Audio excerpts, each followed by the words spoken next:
क्या नवाज शरीफ को आपने क्या मशवरा दिया इलेक्शन से पहले आने का या ना आने का? वो भी आपके साथी हैं और आपके करीबी दोस्त इलेक्शन हैं। पहले आने का क्या मतलब? इलेक्शन से पहले जो होंगे मियाँ नवाज शरीफ साहब? जी जी, मियां हाँ नवाज हाँ, शरीफ मियाँ साहब नवाज की शरीफ बात ने कर रहा हूं। फैसला, वो जीडीएस है। मियाँ नवाज शरीफ साहब ने अपने आने का फैसला खुद करना है। जो इसका मुल्क है, इस मुल्क में वो 3 दफ़ा वज़ीर आज़म रह चुके हैं। वो फौज की निगरानी में होने चाहिए, इस सिलसिले में बता दीजिएगा आपका क्या मौक़िफ़? पहले तो ये तय करो इलेक्शन होंगे और कब होंगे, निगरानी वाली बात क्या है? मौलाना साहब, बहुत सारी बातों पे आपका तहफ़्फ़ुज़ात है, कह रहे हैं कि जो नवाज शरीफ और जरदारी की जो मुलाकात हुई थी दुबई पे, उस पे आपके अभी भी तहफ़्फ़ुज़ात है जो दूर कर रहे हैं, कि आपके तहफ़्फ़ुज़ात अब दूर हो गए? दूर हो गए।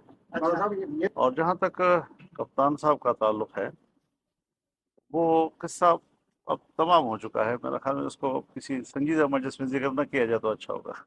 निगरान हुकूमत आ रही है, उसके बाद इलेक्शन नजर आ रहे हैं आपके? तो निगरान हुकूमत बनती ही इसीलिए है कि उसने इलेक्शन कराने हैं। तो करीब नजर आ रहे हैं, दूर नजर आ रहे हैं?